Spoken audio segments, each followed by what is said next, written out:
olvides que a los que aman a Dios, todas las cosas, mucha atención con esto, todas las cosas que así en ese momento lo veamos en una crisis total, en un panorama totalmente negro, en algo que ya no se va a poder revertir. Todas las cosas, dice Romanos 8:28, le ayudan para bien. Es Dios quien tiene el control de tu vida y debemos depositar todas nuestras cargas a Él, todos nuestros planes, todos nuestros proyectos, todos nuestros sueños. ¿Has hecho ya tu experiencia con el Señor?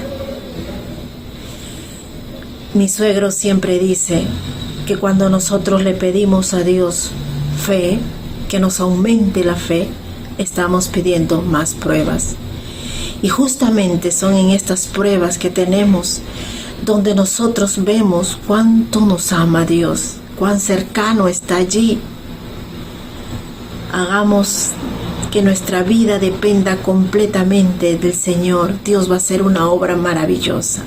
Hoy día tenemos un tema tan especial donde veremos la misericordia del Señor manifestado y cómo Él encamina la obra para bien, porque la obra nunca debe parar. Siempre adelante va a haber un objetivo al cual tenemos que llegar y es el Señor quien lo va a permitir, porque pone todos los recursos para que esto se logre. La lección número 2 ya del sábado 13 de enero del año 2024. Elegir un reemplazo. Todos sean bienvenidos y disfrutemos a plenitud. Vamos a orar antes de empezar. Gracias, amado Dios, aquí estamos nosotros, Señor. Ayúdanos a entender una vez más que tú, Señor, tienes un plan maravilloso con cada uno de los presentes. Aquellos que en este momento tienen la prueba grande, Señor, aquellos que dudan, que tienen, Señor, muchas preguntas sin resolver, tú tómalos por enteramente tuyo y que puedan llegar a un puerto seguro a través de este estudio. Dejamos todo en tus manos y bendice grandemente al Maestro, Señor. Dales fuerza y siempre, Señor, que ponga en primer lugar a esta misión que tú le elegiste. Señor, te lo pedimos en nombre de Jesús. Amén. Gracias a Dios ya estamos aquí, mis hermanos y amigos. ¡Qué alegría es estar nuevamente con todos y cada uno de vosotros para compartir la lección de la escuela sabática! Es que en cada sábado, en cada tema aprendemos cosas nuevas y bonitas. ¿Alguna vez te has preguntado o se te ha pasado por la mente y te has dicho, estoy preparado para una misión? Hoy vamos a ver un caso de un siervo de Dios que estuvo listo cuando fue llamado y fue elegido para el apostolado. Su nombre es Matías. Matías tuvo que cumplir ciertos requisitos para poder ser el sucesor de Judas. El tema lleva por título Elegir un reemplazo. Eso es lo que vamos a estudiar el día de hoy. Tú, Señor, que conoce los corazones de todos, muestra cuál de estos dos has escogido. Esa fue la oración que hizo la iglesia. Así que, bienvenidos sean todos a este nuevo estudio bíblico. Mi nombre es José Rentería y ya comenzamos la lección que tiene una temática muy interesante, muy hermosa, muy importante. El primer subtema dice, recibiréis poder. El segundo, así vendrá. Y el tercero, tome otro su oficio. Así que, como ya estamos listos, vamos a comenzar este estudio. La primera pregunta dice lo siguiente: ¿a quién va dirigido el libro de los Hechos de los Apóstoles? ¿Qué se registra sobre Lucas y Teófilo? Hechos capítulo 1, versículos 1 y 2. Vamos a estudiar. En el primer tratado, oh Teófilo, hablé acerca de todas las cosas que Jesús comenzó a hacer y a enseñar, hasta el día en que fue recibido arriba, después de haber dado mandamientos por el Espíritu Santo a los apóstoles que había escogido. Lucas capítulo 1, versículos del 1 al 4 dice: puesto que ya muchos han tratado de poner en orden la historia de las cosas que entre nosotros han sido ciertísimas, tal como nos lo enseñaron los que desde el principio lo vieron con sus ojos y fueron ministros de la palabra. Me ha parecido también a mí, después de haber investigado con diligencia todas las cosas desde su origen, escribírtelas por orden, oh excelentísimo Teófilo, para que conozcas bien la verdad de las cosas en las cuales has sido instruido. A ver, hablar del libro de los Hechos de los Apóstoles es como hablar del tercer evangelio del Nuevo Testamento. Es hablar de Lucas. Lucas fue médico de profesión, como le escribe Colosenses capítulo 4, versículo 14. Fue misionero, fue compañero de Pablo y seguidor de Jesús. Fue un converso gentil. El diccionario bíblico adventista dice que Lucas muestra a Jesús en íntimo contacto con las necesidades de las personas, enfatizando el aspecto humano de su naturaleza y lo presenta como un amigo de la humanidad. Entonces, con la dirección del Espíritu Santo, Lucas escribió 2 libros: el Evangelio que lleva su nombre y los Hechos de los Apóstoles. Pero ambos libros son entregados a Teófilo. Teófilo era un converso griego. Por tanto, Lucas escribe su Evangelio a los griegos y gentiles de la fe.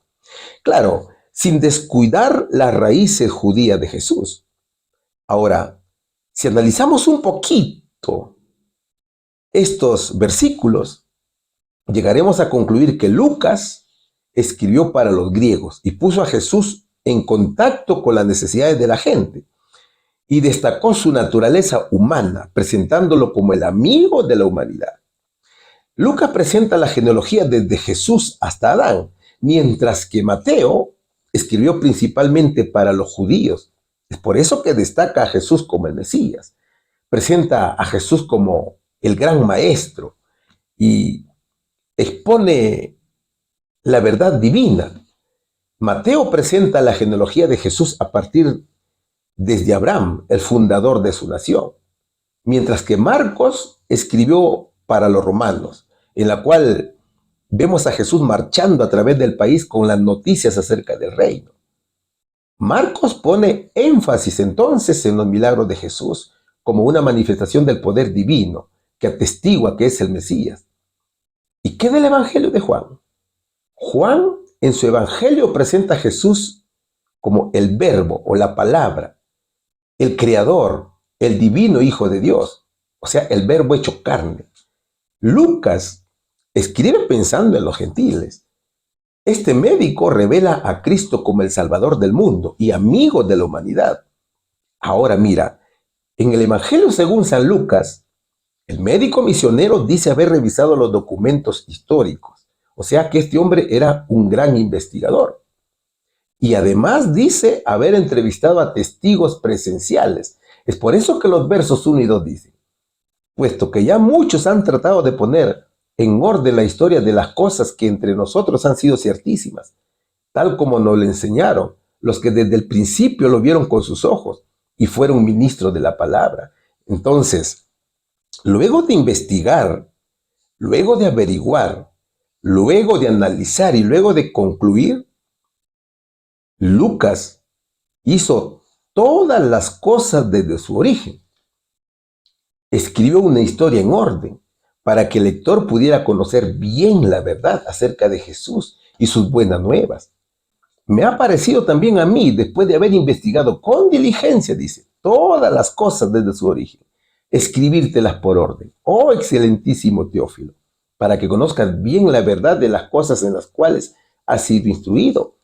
¿Te das cuenta cómo Lucas nos enseña que hay un orden en cada estudio?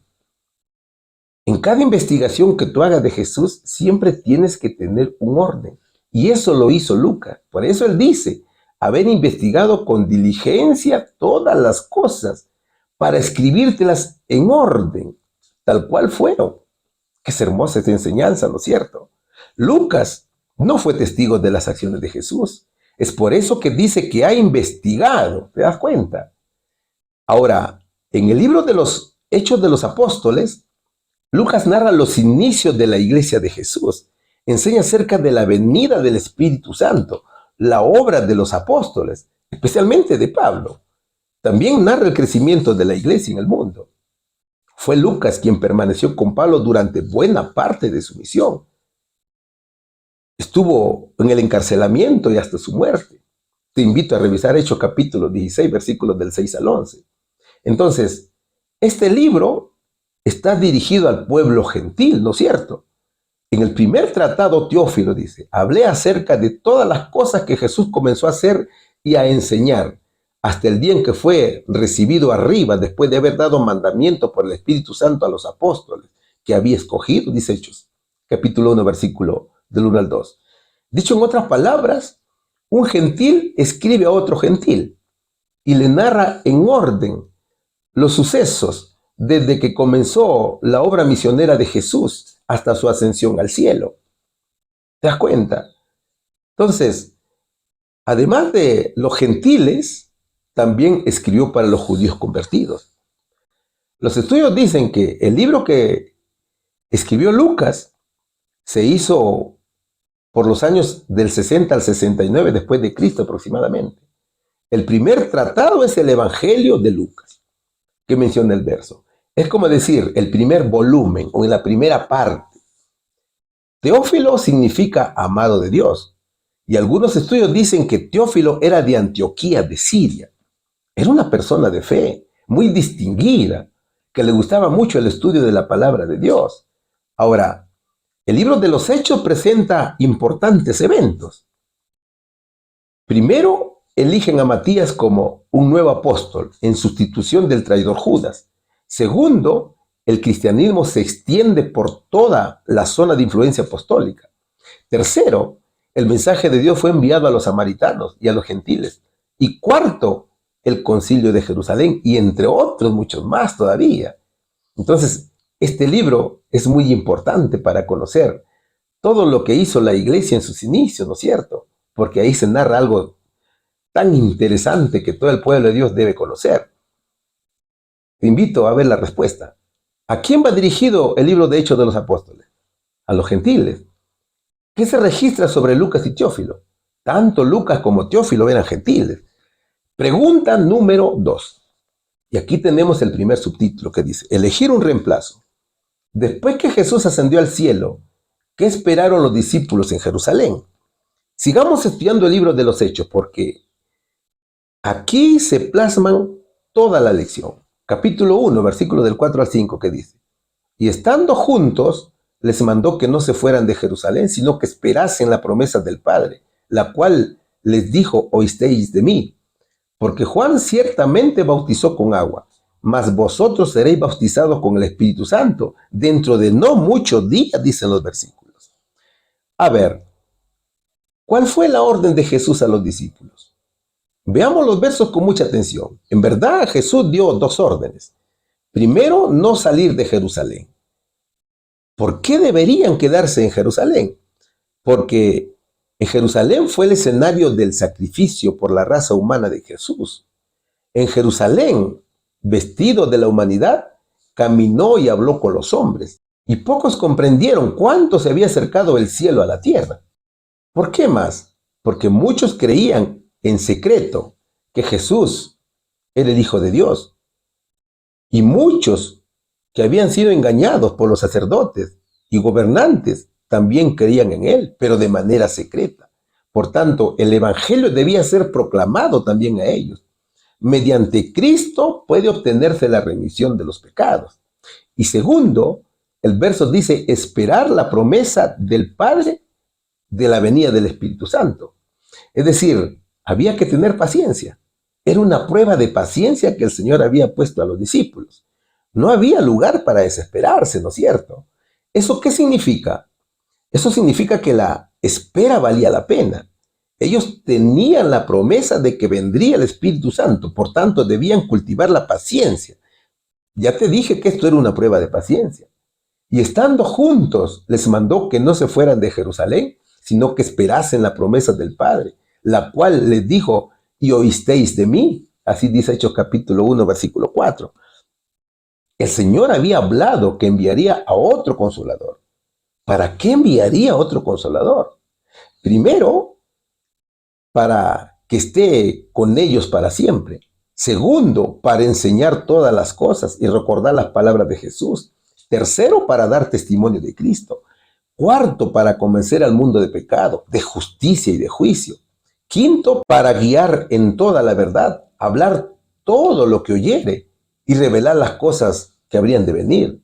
Ahora, ¿será que cuando el Señor les dijo que esperasen, tenían que estar ellos en su casa tranquilitos, sin hacer nada, descansando? No, cierto, porque Juan ciertamente bautizó con agua, mas vosotros seréis bautizados con el Espíritu Santo dentro de no muchos días. El evento esperado era extraordinario, ¿no es cierto?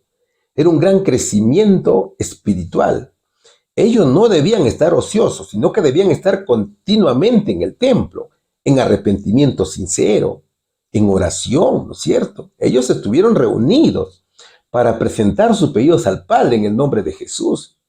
Todos ellos oraron con intenso fervor, pidiendo capacidad para predicar a la humanidad y en su trato diario hablar palabras que pudieran guiar a los pecadores a Cristo, dejando de lado toda diferencia, todo deseo de supremacía. Ellos, mis queridos hermanos, se unieron en estrecho compañerismo cristiano. Entonces, estos días de preparación fueron de profundo examen del corazón. Los discípulos sentían su necesidad espiritual y pedían al Señor por la santa unción que los había de hacer idóneos para la obra de salvar almas. Es decir, ellos no pedían una bendición simplemente para sí, sino que estaban preocupados por la salvación de las personas. Dicho en otras palabras, se aferraban a la promesa de Jesús. Ellos sabían que tenían un representante en el cielo, un abogado ante el trono de Dios. Por lo tanto, permanecían alabando y bendiciendo a Dios. Ahora mira, antes de comenzar la misión, los discípulos tenían que recibir la plenitud del Espíritu Santo y debían alcanzar la unidad de la iglesia. Ellos tenían que ser bautizados por el Espíritu de Dios. Entonces, mi hermano, el bautismo del Espíritu en Pentecostés fue un suceso único relacionado con la victoria de Cristo en la cruz y su exaltación en el cielo. Por tanto, mira, estar llenos del Espíritu Santo es una experiencia que se repite continuamente en la vida de los creyentes. Ellos se reunieron para presentar sus pedidos al Padre en el nombre de Jesús. Sabían que tenían un representante en el cielo. Sabían que tenían un abogado ante el trono de Dios. Y eso es lo hermoso, ¿no es cierto? También nosotros sabemos que tenemos un abogado en el cielo. Vamos a la respuesta. Después que Jesús ascendió al cielo, ¿qué esperaron los discípulos en Jerusalén? Esperaron la venida del Espíritu Santo. Pregunta número 3. ¿A qué lugares les indicó que fueran a evangelizar? ¿Cómo iban a hacerlo? Seguimos estudiando Hechos, capítulo 1, versículo 8. Pero recibiréis poder cuando haya venido sobre vosotros el Espíritu Santo. Y me seréis testigos en Jerusalén, en toda Judea, en Samaria y hasta lo último de la tierra. Los hechos de los apóstoles son en realidad los hechos del Espíritu Santo, mediante los apóstoles. Es por eso que para hacer hay que recibir el poder. Y el que recibe poder es un testigo de Jesús, ¿no es cierto? Los discípulos no irían solos a la evangelización, sino que irían con el poder del Espíritu Santo. En realidad, el Pentecostés es el momento en que los seguidores de Cristo, los judíos y más adelante los gentiles, fueron certificados como el nuevo pueblo de Dios en la tierra. A la ascensión de Cristo hacia el cielo, comenzó una nueva etapa del Espíritu Santo, pero esta vez sería completa. ¿Qué dice nuestra hermanita Guay? Ella dice que durante la era patriarcal, la influencia del Espíritu Santo se había revelado a menudo, en forma señalada, pero nunca en su plenitud. Ahora, en observancia a la palabra del Salvador, los discípulos ofrecieron sus súplicas por este don. Y en el cielo Cristo añadió su intercesión. Reclamó el don del Espíritu Santo para poder derramarlo sobre el pueblo. Qué hermoso, ¿no es cierto? El Señor haciéndolo todo por su pueblo. Fue el Espíritu de Dios que tomó el completo control de los asuntos espirituales de la iglesia. En todo el mundo, ¿no es cierto? Ahora, el verso nos presenta una nueva promesa. Pero recibiréis poder cuando haya venido sobre vosotros el Espíritu Santo, dice Hechos, capítulo 1, versículo 8. ¿Cuál es la promesa? La promesa es el poder que iban a recibir los apóstoles para dar inicio a la evangelización del mundo entero. Fíjate, los discípulos tenían que enfrentar los prejuicios de los judíos y de aquellos que escucharían a la iglesia naciente. Ellos tenían que entregar un mensaje nuevo a culturas nuevas, a naciones nuevas, a idiomas nuevos y a idiosincrasias nuevas. Por tanto, mis hermanos, estaban atrapados entre los judíos y los paganos. Tenían que aferrarse a ellos y esperar la promesa del Padre. ¿Sabes por qué? Porque sin el Espíritu Santo jamás hubieran hecho la obra. ¿Cuáles son las razones? Primero, porque eran pocos. Segundo, porque no tenían autoridad. Tercero, porque eran lentos para aprender. Cuarto, porque eran extremadamente tímidos. Quinto, porque tenían ambiciones mundanales todavía. Sexto, porque peleaban entre ellos mismos y eran ambiciosos. Entonces, fíjate, con el poder del Espíritu Santo cambió todo para ellos. Esa lentitud que tenían para aprender fue transformada en una comprensión rápida. ¿Qué más? La cobardía fue cambiada por la valentía y la rivalidad que tenían entre ellos fue desechada. ¿Qué pasó con la mente? Los pensamientos terrenales fueron cambiados por una mente celestial. Ahora, observa, mi querido amigo, que el verso también nos presenta un orden de los lugares de evangelización.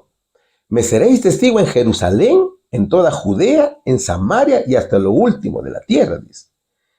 ¿Cuál es el orden? Primero Jerusalén, ¿no es cierto? Jerusalén era la casa donde crucificaron a Jesús. Luego Judea, es decir, los vecinos y amigos que rechazaron su palabra, que rechazaron su ministerio. Después Samaria. Samaria era considerado por los judíos como sus enemigos, como impuros, como pecadores. Pero para los apóstoles, esta percepción había terminado. Todos tenían que ser evangelizados. Finalmente hasta lo último de la tierra. Es decir, usted y yo, que éramos considerados como los últimos e insignificantes de todos. Ahora, la iglesia primitiva es la iglesia de inicio, ¿cierto? Es la iglesia que el libro de Apocalipsis la encontramos como la iglesia de Éfeso. Correspondía a la era apostólica desde el año 31 hasta el año 100 después de Cristo. Fue la iglesia que experimentó la dulzura del primer amor por su Señor Jesucristo. Pero ¿qué fue lo que sucedió con la obra misionera en Jerusalén? Veamos algunos puntos importantes. Mira, después de la muerte de Esteban, los creyentes en Cristo que vivían en la ciudad de Jerusalén sufrieron una violenta persecución, al punto de ser esparcidos por las tierras de Judea y de Samaria. ¿Cómo lo sabemos? ¿Sabes cómo? Por los testimonios de Saulo, el fariseo de Tarso. Era el mismo hombre de Tarso que saqueaba la iglesia, entrando en las casas de los hermanos para capturar a hombres y mujeres y meterlos en la cárcel.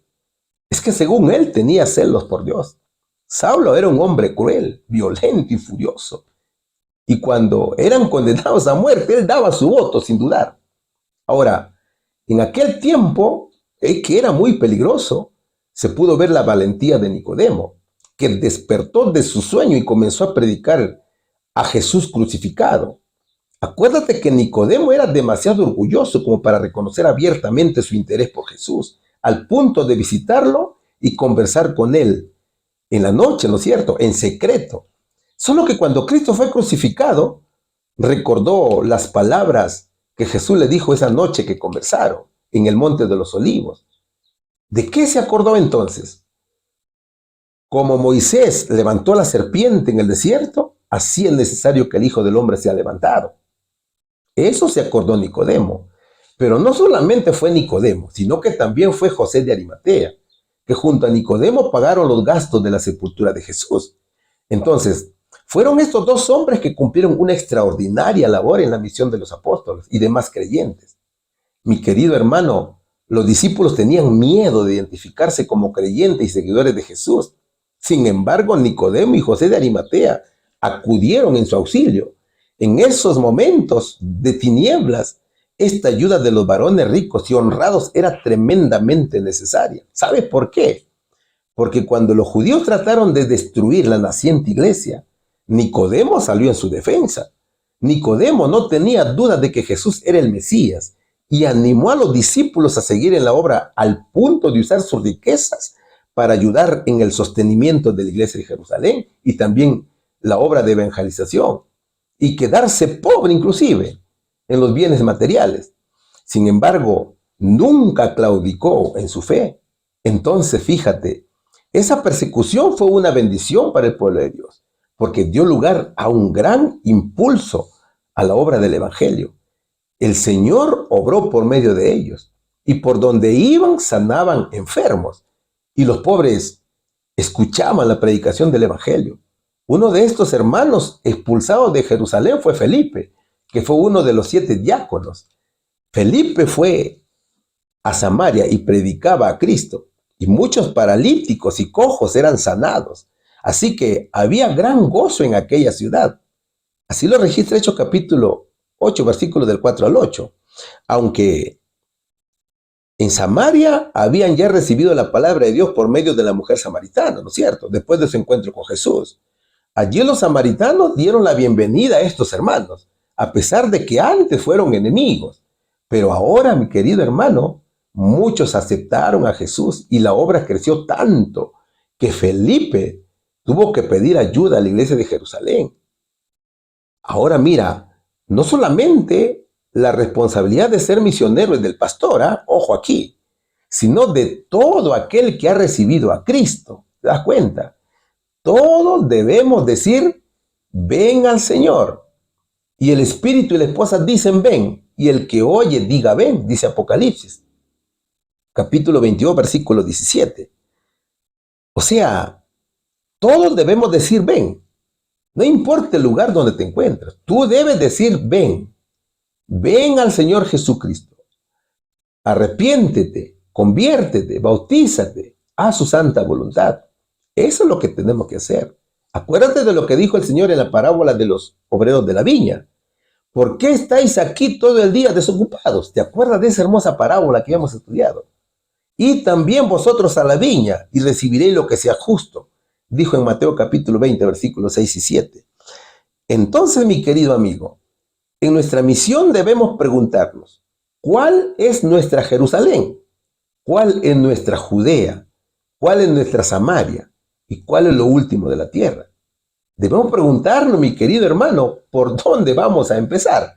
De hecho, que el Señor dice, primero tu casa, tu pueblo, tus amigos, tus paisanos, y esa es tu Jerusalén y tu Judea. Luego a los vecinos, que son tu Samaria, finalmente a otras naciones. Eso es lo que nos dice el Señor Jesucristo, y eso es lo que nosotros también debemos entender. ¿Cuál sería la respuesta aquí? ¿A qué lugares les indicó que fueran a evangelizar? Comenzando desde Jerusalén, toda Judea, Samaria, hasta lo último de la tierra. ¿Cómo iban a hacerlo? Con el poder del Espíritu Santo. Pregunta número 4. ¿Qué nos dice el subtítulo de la pregunta número 4? Así vendrá, dice. ¿Cómo será el regreso de Jesús a la tierra? Hechos capítulo 1, versículo del 9 al 12, que nos dice. Y habiendo dicho estas cosas, viéndolo ellos, fue alzado y le recibió una nube que le ocultó de sus ojos. Y estando ellos con los ojos puestos en el cielo, entre tanto que él se iba, he aquí se pusieron junto a ellos 2 varones con vestiduras blancas, los cuales también le dijeron, varones galileos, ¿por qué estáis mirando al cielo? Este mismo Jesús que ha sido tomado de vosotros al cielo, así vendrá como lo habéis visto ir al cielo.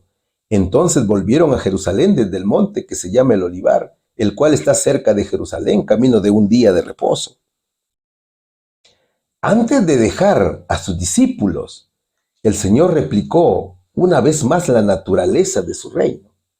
El Señor hizo una retroalimentación de las cosas que les dijo anteriormente respecto a su reino. Jesús reiteró que su propósito no era un reino temporal en la tierra, ni estaba destinado a reinar como un rey común terrenal en el trono de David. Imagínate la tristeza de la despedida de Jesús, que se alejaba pero que bendecía. Y habiendo dicho estas cosas, viéndolo ellos, fue alzado y le recibió una nube que le ocultó de sus ojos. Dice Hechos capítulo 1, versículo 9. El último acto de Jesús aquí en la tierra fue bendecir a los apóstoles. El verso nos dice que Jesús volvía a casa, que volvía a su hogar después de 33 años de haber vivido en este mundo.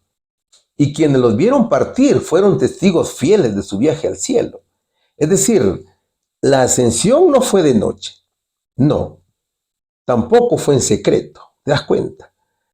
La ascensión, mi querido hermano, marca el fin del ministerio personal de Jesucristo en la tierra.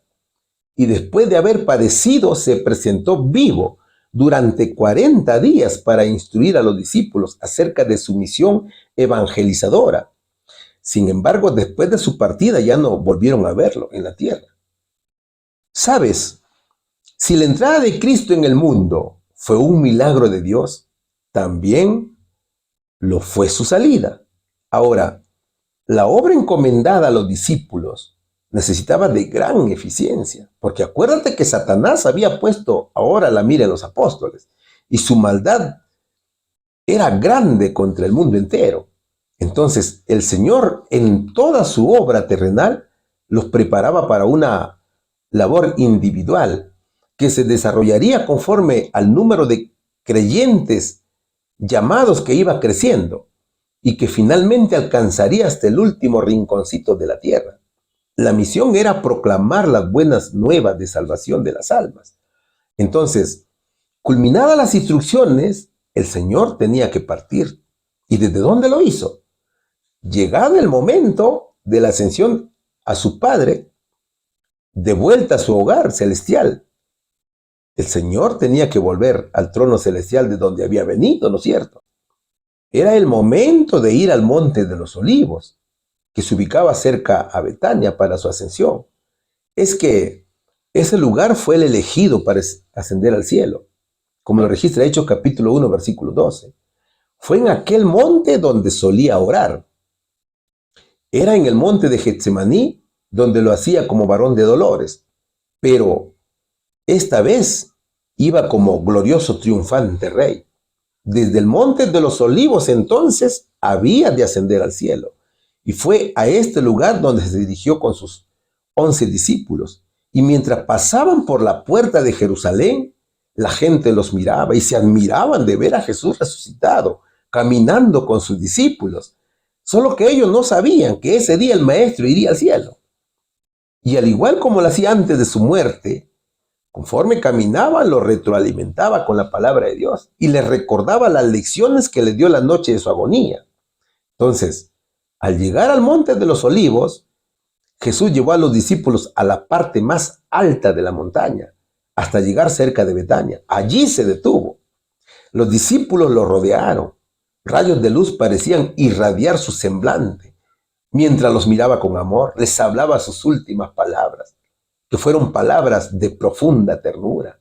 Y con las manos extendidas los bendecía. Y lentamente, de entre ellos, atraído hacia el cielo por un poder más fuerte que cualquier atracción terrenal. Nada desviaba la atención de los 11 discípulos. Todos los miraban con asombro y mientras subía, se esforzaban para verlo a la distancia hasta que la vista alcance, mientras Cristo ascendía, hasta que una nube de gloria lo ocultó de su vista. Y llegaron hasta ellos las palabras: «He aquí yo estoy con vosotros todos los días hasta el fin del mundo», escribió en Mateo capítulo 28, versículo 20. Cristo les aseguraba su cuidado protector. Luego ascendió lentamente de entre ellos. Y aconteció que bendiciéndolos se separó de ellos y fue llevado arriba al cielo, dice Lucas capítulo 24, versículo 51. Pero, ¿qué sucedía mientras ascendía? ¿Qué dice Hechos capítulo 1, versículos 10 y 11? Y estando ellos con los ojos puestos en el cielo, entre tanto que él se iba, He aquí se pusieron junto a ellos dos varones con vestiduras blancas, los cuales también le dijeron: varones Galileos, ¿por qué estáis mirando al cielo? Este mismo Jesús que ha sido tomado de vosotros al cielo, así vendrá como le habéis visto ir al cielo. Mientras los discípulos estaban mirando hacia arriba para recibir la última bendición de su maestro que ascendía, Cristo fue recibido en las triunfantes y gozosas filas angélicas celestiales. Y mientras los ángeles lo escoltaban hasta el cielo, cantaban triunfantemente: reinos de la tierra, cantad a Dios, cantad al Señor, al que cabalga sobre los cielos de los cielos.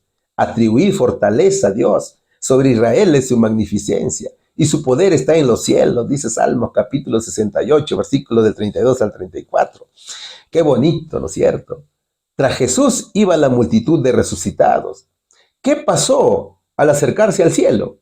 La hueste celestial con aclamaciones de alabanza y canto celestial acompañaban al Señor. Y al acercarse a la ciudad de Dios, la escolta de ángeles dice en Salmos capítulo 24, versículos 7 al 10: alzad, oh puertas, vuestras cabezas, y alzaos vosotras puertas eternas, y entrará el Rey de gloria. Mientras los centinelas de guardia, ¿qué respondían? Ellos respondían: ¿quién es este Rey de gloria?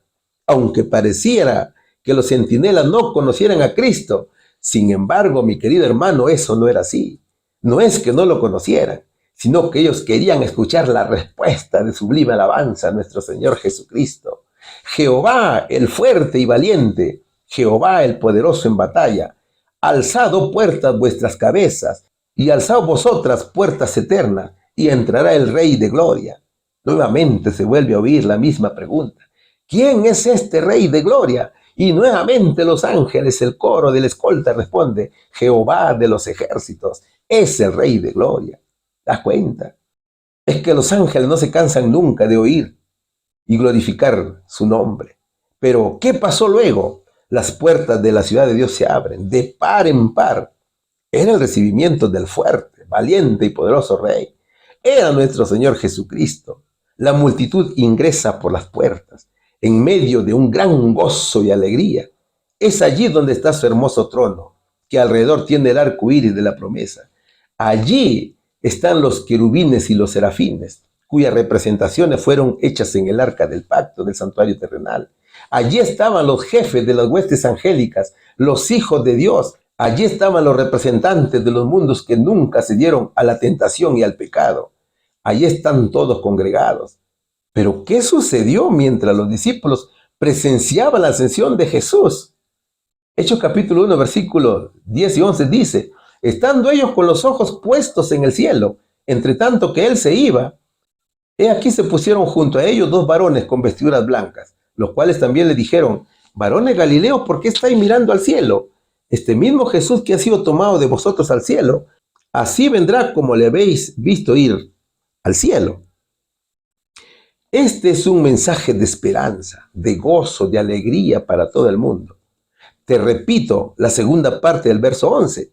Este mismo Jesús que ha sido tomado de vosotros al cielo, así vendrá como le habéis visto ir al cielo. ¿Es que acaso no es hermoso esto, mis queridos hermanos y amigos? ¿Cómo se fue el Señor y cómo vendrá? Jesús se fue físicamente en la nube del cielo y vendrá físicamente también en la nube del cielo. Jesús se fue de manera visible y así vendrá nuevamente. Todos lo verán. Jesús se fue bendiciendo a su iglesia y también así vendrá. Ahora, sabemos que estamos en pleno juicio, ¿no es cierto? Cuando todo caso se decide en el cielo y el mundo sea citado ante el tribunal de la justicia infinita para recibir sentencia, se verá en el cielo la ley con la cual fuimos juzgados. Estas son las tablas de la ley, conteniendo los 10 mandamientos, tales como fueron escritos por Dios. El Señor en ese momento mostrará las tablas de piedra como testimonio contra la desobediencia a sus mandamientos y contra la idolatría de un día de reposo falsificado como es el domingo. ¿Sabes, mi amigo? Las tablas de la ley están en el santuario del cielo y serán manifestadas cuando el juez se siente y los libros sean abiertos y los hombres sean juzgados conforme a las cosas escritas en los libros. Entonces, Después de la sexta plaga del Apocalipsis y antes de que venga Jesús, en el cielo se forma un contraste con el firmamento negro y furioso a ambos lados. La ley estará lista para acusar al mundo de su transgresión. La gloria del cielo se observa y brilla desde las puertas entreabiertas. Y en el cielo aparece una mano con las dos tablas de piedra cerradas una con la otra. La mano abre las tablas y revelan los mandamientos trazados como con pluma de fuego. Por eso que Salmos capítulo 50, versículo 6 dice, y los cielos declararán su justicia porque Dios es el juez. ¿Te das cuenta? El cuarto mandamiento declarará que el sábado es el día santo del Señor. Y todos podrán leer los mandatos. Es que sabe, mi hermano, en aquel momento toda memoria se despierta. La oscuridad de la superstición y la herejía se desvanecen en cada mente.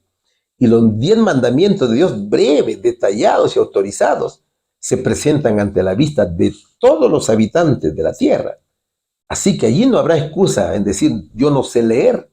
No, porque todos podrán leer los 10 mandamientos de la ley de Dios y verán resaltado el cuarto mandamiento, que es el día sábado.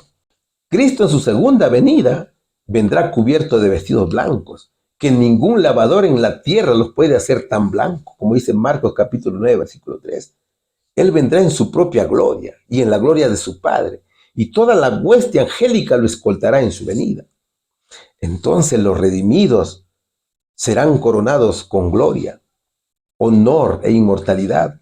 Los justos muertos se levantarán de sus tumbas y los que estén vivos serán arrebatados con ellos al encuentro del Señor en el aire, como lo registra 1 Tesalonicenses capítulo 4, versículos 16 y 17.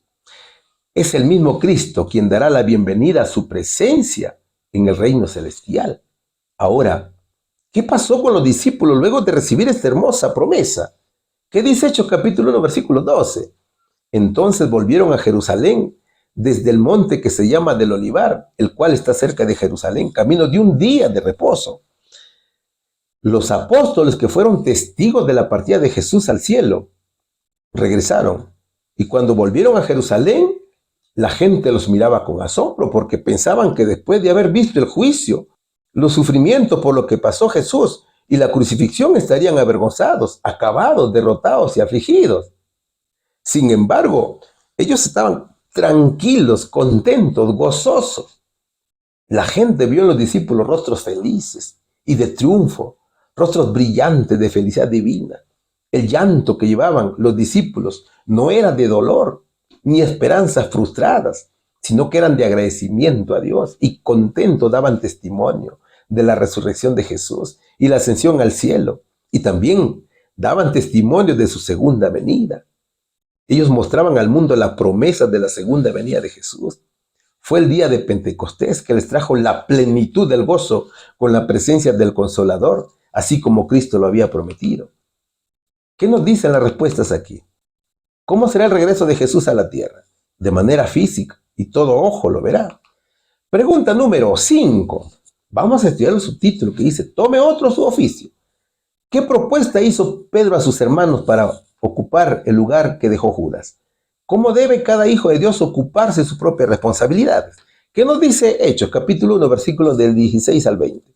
Varones hermanos, era necesario que se cumpliese la escritura en que el Espíritu Santo habló antes por boca de David acerca de Judas, que fue guía de los que prendieron a Jesús, y era contado con nosotros y tenía parte en este ministerio. Este, pues, con el salario de su iniquidad, adquirió un campo, y cayendo de cabeza se reventó por la mitad, y todas sus entrañas se derramaron. Y fue notorio a todos los habitantes de Jerusalén, de tal manera que aquel campo se llama en su propia lengua Acéldama, que quiere decir campo de sangre, porque está escrito en el libro de los Salmos, sea hecha desierta su habitación, y no haya quien more en ella, y tome otro su oficio. Apocalipsis capítulo 3, versículo 11, ¿qué dice? He aquí yo vengo pronto, retén lo que tienes para que ninguno tome tu corona, dice la palabra de Dios. Toda rebelión, toda traición trae como consecuencia la pérdida de la vacante en el cielo, tal como lo fue Judas, ¿cierto? Es por eso que el verso 20 dice, tome otro su lugar. ¿Qué enseña la Biblia? La Biblia enseña en cuanto a la elección de los obreros que deben llevar responsabilidades en la iglesia. ¿No es cierto? Eso es lo que enseña la Biblia. Y Pedro, basado en las Escrituras, quiere organizar a los creyentes en los pasos que tenían que dar para prepararse para desempeñar la misión que Jesús les había encomendado. Y en el primer caso era reemplazar a Judas. Judas no cumplió el plan de salvación para su vida y se dejó vencer por el príncipe de las tinieblas. El discurso de Pedro es claro. Vamos por partes. Primero, toma el liderazgo de los apóstoles. Pedro tomó el liderazgo entre los discípulos. Pedro ya había sido portavoz entre ellos durante el ministerio terrenal de Jesús. Observa que sus palabras ahora son sabias. Su lenguaje ya es claro y calmado. Es decir, vemos a un Pedro muy maduro espiritualmente hablando, algo que no se había visto en él antes. El apóstol comenzó diciendo que Judas no arruinó el plan de salvación, sino que lo cumplió. Pedro tenía influencia sobre los creyentes al tomar la iniciativa de levantarse y hablar a sus hermanos acerca de lo que tenían que hacer para cumplir con la misión que su Señor les había encomendado. Varones hermanos, dijo él, era necesario que se cumpliese la Escritura. Segundo, narra la historia de Judas. Pedro narra y afirma que Judas fue discípulo de Jesús, que caminó con Jesús, conocía muy bien a Jesús, pero que por su amor al dinero traicionó al Señor.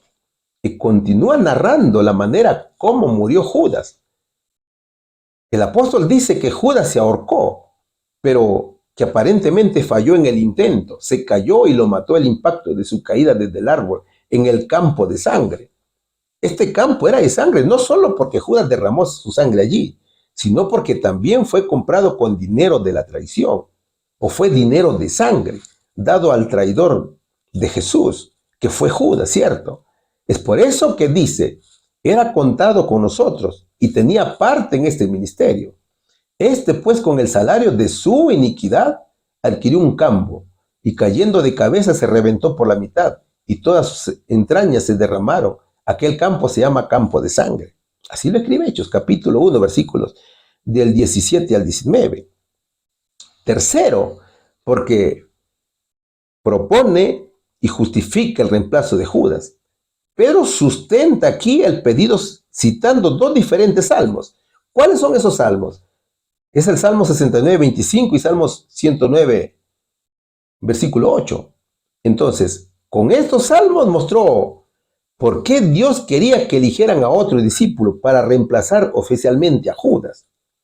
Con estos salmos, Pedro muestra la sabiduría del cielo por medio del Espíritu Santo. Fue la revelación de la palabra de Dios. Y es la primera vez que Pedro cita las Escrituras. ¿Qué dijo el apóstol? Porque está escrito en el libro de los Salmos, sea hecha desierta tu habitación, y no haya quien more en ella, y tome otro su oficio.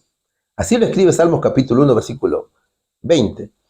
Entonces, la voluntad de Dios era ocupar la vacante dejada por Judas Iscariote.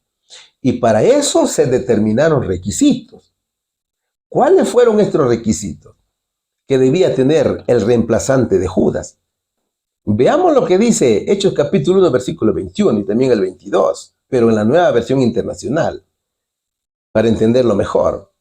Por tanto, es preciso que se una a nosotros uno de los que nos acompañaban todo el tiempo que el Señor Jesús vivió entre nosotros, desde que Juan bautizaba hasta el día en que Jesús fue tomado de entre nosotros y recibido en las alturas. Es necesario que uno de ellos sea junto a nosotros testigos de la resurrección.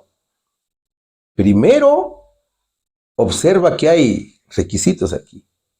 Los requisitos que presentó Pedro fue inspiración del Espíritu Santo, ¿no es cierto? Primero dijo que tenía que ser una persona perseverante.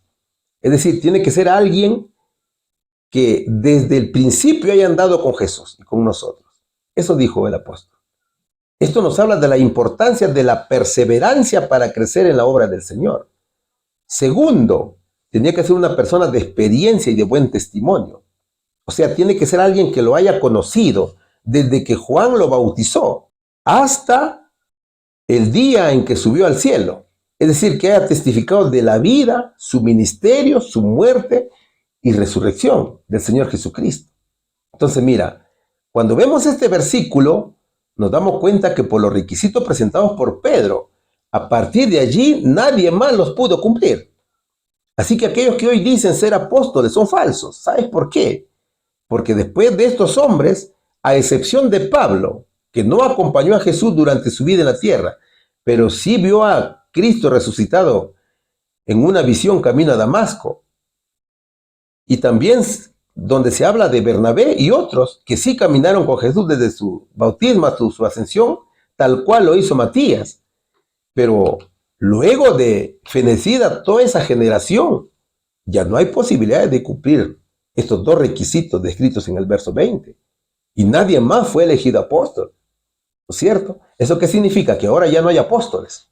Ahora, cuando Apocalipsis capítulo 3, versículo 11 dice: he aquí yo vengo pronto, retén lo que tienes para que ninguno tome tu corona. ¿Qué significa? Significa que tenemos que prepararnos para las responsabilidades en la iglesia. ¿Sabes por qué? Porque los requisitos planteados por Pedro son los mismos que debemos tener para hacer la obra de Dios. Es decir, orar en todo momento, estudiar la palabra de Dios para testificar. Eso significa que cada creyente debe preocuparse por sí mismo para no perder su lugar en el cielo y para no perder la corona. Entonces, para eso es necesario transformar nuestro carácter. Con un carácter transformado se podrá dar un buen testimonio del Señor Jesucristo. ¿Cuál sería aquí la respuesta? ¿Qué propuesta hizo Pedro a sus hermanos para ocupar el lugar que dejó Judas? Elegir y reemplazar a Judas para completar el número de 12 apóstoles. ¿Cómo debe cada hijo de Dios ocuparse de sus propias responsabilidades? Prepararse para no ser reemplazado. Pregunta número 6. La pregunta número 6 tiene subtítulo que dice: tome otro su oficio. ¿Quién fue seleccionado para ocupar el puesto vacío? Hechos capítulo 1, versículo de 23 a 25 dice: y señalaron a dos, a José llamado Barsabás, que tenía por sobrenombre Justo, y a Matías. Y orando dijeron: tú, Señor, que conoces los corazones de todos, muestra cuál de estos dos has escogido, para que tome la parte de este ministerio y apostolado de que cayó Judas por transgresión para irse a su propio lugar. Pedro, además de presentar los requisitos, también presentó un instrumento para pedir a Dios su decisión y la metodología para elegir al sucesor de Judas Iscariote. El instrumento fue la oración, ¿no es cierto? Pero ¿en qué consistía ese método? El método es el sorteo. Es por eso que el verso dice: y orando dijeron: tú, Señor, que conoces los corazones de todos, muestra cuál de estos dos has escogido. Dice Hechos capítulo 1, versículo 24. Solo por medio de la oración se conocería cuál era la voluntad de Dios. Y mediante el sorteo se conocería quién era el reemplazante de Judas. Si observas con atención el verso, verás que esta es la primera oración de los apóstoles. Y hablan de dos cosas. Primero, admiten que ellos no conocen los corazones de todos. Y piden a Cristo que Él, como conoce los corazones de todos, les enseña cuál de los dos hermanos escoger. Segundo, no le piden a Dios que les ayude con la decisión, sino que tome la decisión y le revele cuál de los dos es el elegido. Para esta elección se presentaron a dos personas y señalaron a dos, dice el verso: a José llamado Barsabás, que tenía por nombre Justo, y a Matías, dice Hechos capítulo 1, versículo 23. José, llamado Barsabás, tiene un significado interesante. El diccionario bíblico adventista dice que significa hijo del sábado, pero su sobrenombre era Justo para su trato con los gentiles, y quizás reflejaba un carácter muy recto, como en el caso de Santiago, hermano del Señor, a quien también se aplicaba. Y el otro fue Matías, que según el diccionario bíblico adventista dice que significa don o dádiva de Dios. Los estudios dicen que Matías siguió a Cristo desde los días de su bautismo y fue testigo de sus actos y también testigo de sus predicaciones, aunque no fue uno de los discípulos más íntimos, mientras que otros estudios afirman que fue uno de los 70 enviados por Cristo a predicar. Lo cierto es de que Matías era un hombre de fe y era un hombre consagrado a las cosas de Dios. ¿Cuál sería aquí la respuesta? ¿Quién fue seleccionado para ocupar el puesto vacío? Fue Matías, mis queridos hermanos. Pregunta número 7. Hemos llegado al final de la lección, que está muy importante, ¿no es cierto?, para este sábado. ¿Qué dicen las Escrituras acerca del elegido? Hechos capítulo 1, versículo 26. Y también capítulo 2, versículo 14 dice: y les echaron suertes, y la suerte cayó sobre Matías, y fue contado con los 11 apóstoles. Entonces Pedro, poniéndose en pie con los 11, alzó la voz y les habló diciendo: varones judíos, y todos los que habitáis en Jerusalén, esto os sea notorio, y oíd mis palabras. Finalmente, y luego de la oración, fue elegido Matías. Es que el Señor ordena que deben confiarse los cargos de la iglesia a hombres que pongan las cosas de Dios en primer lugar, que tengan amplio conocimiento del carácter de Jesús. Entonces, cuanto mejor conozcan al Salvador, más fielmente le representarán en el mundo. Y nosotros también debemos escuchar su voz y prestar atención a sus palabras. Es que mediante la oración que los apóstoles pidieron al Señor elegir al reemplazante de Judas, se nota claramente que ellos piden la dirección de Dios, la elección de Dios. ¿Te das cuenta? Y los versos lo presentan con mucha claridad. Primero, que los discípulos obedecieron la orden del Señor de esperar el poder del Espíritu Santo. Segundo, estaban en unidad y convivencia. Tercero, permanecían en oración. Cuarto, estudiaban las Escrituras porque querían hacer la voluntad del Señor. Ellos usaron el sentido común santificado. Por eso que el verso dice, de Hechos capítulo 1, versículo 26, y les echaron suertes, y la suerte cayó sobre Matías, y fue contado con los 11 apóstoles. ¿Sabes quién hizo esto?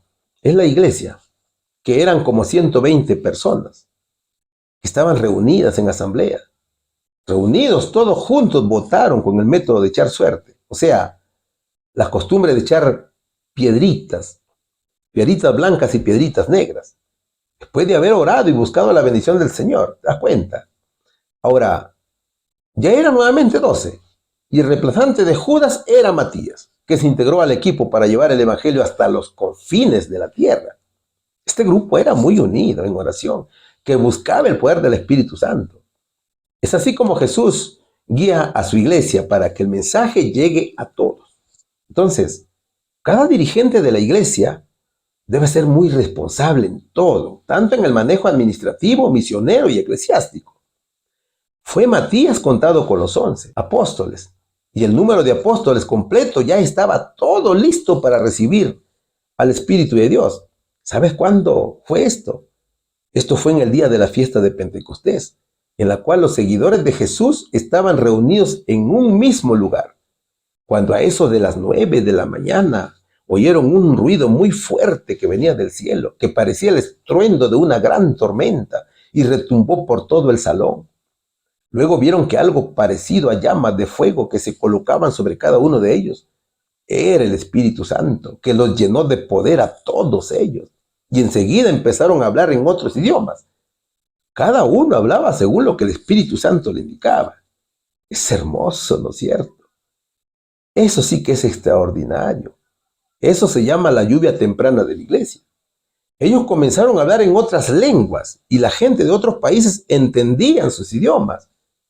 ¿Pero qué decía la gente? La gente estaba incrédula, mientras unos se asombraban porque los conocían que eran galileos y no sabían nada, pero ahora hablaban otros idiomas. ¿Pero cómo es esto?, decían ellos. Sin embargo, otros se burlaban, pensaban que los miembros de la iglesia estaban borrachos. Y ahora llegaría el discurso de Pedro, que comenzó así. Entonces Pedro, poniéndose en pie con los 11, alzó la voz y les habló diciendo: varones judíos y todo lo que habitáis en Jerusalén, esto os sea notorio, y oíd mis palabras, dijo en Hechos capítulo 2, versículo 14. La gran comisión se cumplió el día de Pentecostés. El derramamiento del Espíritu Santo tuvo un gran objetivo, que era evangelizar a todo el mundo. Ahora, Esta obra inicial del Espíritu Santo trajo hermosos resultados, pero es que solo fue un anticipo de los buenos resultados, porque habían resultados mucho mayores que habían de venir en los siguientes años. Si sigues leyendo los demás versos, te darás cuenta que ahora vemos a un nuevo Pedro, activo y locuaz, eficiente, tomando su posición en favor de su creencia en Cristo. Pedro fue llamado por Jesús para ser un líder sólido en los primeros días de la iglesia. Era la apertura del reino del Señor y Pedro tenía las llaves del reino. Pedro abrió el camino para que el evangelio entrara primero en unos 15 países, al predicar a los judíos de la dispersión en Jerusalén y luego a todo el mundo. En el verso, Pedro aclara que el Espíritu Santo tomaba el control de todo y comienza su discurso explicando que el Espíritu Santo se derrama en ese lugar dándole cumplimiento a la profecía dicha por el profeta Joel en el capítulo 2, versículos del 28 al 29. Y resalta la venida del Señor. Pero resalta que la promesa de Dios para David y la humanidad se cumplió por medio de Jesucristo. Y recuerda también a los israelitas la entrega y la muerte injusta del Señor, su resurrección y ascensión al cielo. ¿Qué más? Resalta la promesa de Dios para con su siervo David y lo que Jesús vino a hacer por nosotros y el lugar donde se encuentra ahora y lo que hace por nosotros. Entonces Pedro va a motivar al pueblo al arrepentimiento y conversión a Cristo. Mi querido hermano, cada creyente tiene el deber de escuchar, leer, compartir, orar y testificar. El Señor nos ha llamado para que hagamos su voluntad y prediquemos el evangelio al mundo, pero tenemos que hacerlo con mucha responsabilidad, con mucho deseo, con todas las ganas. Tenemos que predicar ese evangelio de la palabra de Dios. ¿Cuál sería aquí la respuesta, mis queridos hermanos? ¿Qué dicen las Escrituras acerca del elegido? Matías cumplió con los requisitos solicitados y con él se completó el equipo de apóstoles de la iglesia del Señor Jesucristo. A ver, ¿qué hemos aprendido de la lección? ¿Te has dado cuenta que cuando vas a trabajar para la obra de Dios, nunca vas solo? El Señor prometió y dijo, y estaré con ustedes hasta el fin del mundo, ¿cierto? Y recibiréis poder, dijo el Señor a los apóstoles. Era un día muy hermoso, en la cual los discípulos no sabían que Jesús estaba por iniciar su viaje de retorno a su hogar celestial. Un día que, como acostumbraba, llevó a los discípulos al monte a orar, cerca de Betania. Allí se detuvo. Los discípulos le rodearon. Rayos de luz parecían irradiar de su semblante, mientras los miraba con amor. Les hablaba sus últimas palabras, que fueron palabras de profunda ternura, y con las manos extendidas los bendecía, y ascendía lentamente de entre ellos. Nada desviaba la atención de los 11 discípulos. Todos los miraban con asombro, y mientras subía, se esforzaban para verlo a la distancia. Mientras Cristo ascendía, ellos estaban mirando hasta que una nube de gloria le ocultó de su vista. El Señor prometió protección y cuidado. Ahora, así como ascendió públicamente al cielo, así vendrá nuevamente por segunda vez, donde su venida también será pública, será física, será con gran bendición para su pueblo. Viene con su gran poder y gloria. Solo que esta vez ya no viene a sufrir para salvar, sino que viene a llevar a su pueblo redimido, que le obedeció e hizo su santa voluntad. Mis hermanos, Dios nos llama a todos, pero dependerá de nosotros estar presentes en su reino celestial. El Señor dijo, tome otro su oficio. Y eso sucedió con Judas. Judas despreció el llamado de Jesús y se aferró a las filas del príncipe de las tinieblas y fue reemplazado por Matías. Fue la iglesia que en asamblea y oración pidió al Señor elegir al sucesor de Judas. Y fue Matías el nuevo apóstol que cumplía los requisitos determinados para el ministerio. Él anduvo con Cristo y fue testigo desde su bautismo, muerte, resurrección y ascensión al cielo. Y cuando el equipo de líderes estaba completo, fueron llenos del Espíritu Santo. Ese miedo, ese temor, ese mal carácter que había entre ellos desapareció y se dio su lugar a un transformado carácter, lleno de valentía, lleno de amor, lleno de sabiduría y obediencia. Mis queridos amigos, Dios llama a todos, Dios te está llamando a ti. Y todos debemos buscar la unidad y debemos buscar la transformación de nuestro carácter. Todos tenemos que hacer la obra de Dios. Eso es lo que quiere el Señor. Un feliz sábado, mis queridos hermanos. Que Dios me los bendiga grandemente. En el nombre de Jesús. Amén. Muchas gracias por estar allí, por sintonizar siempre el programa. Aquellos, siempre te voy a repetir que por favor, si todavía no te has suscrito, dale like al video, suscríbete y comparte también este video porque le va a ayudar a muchas personas.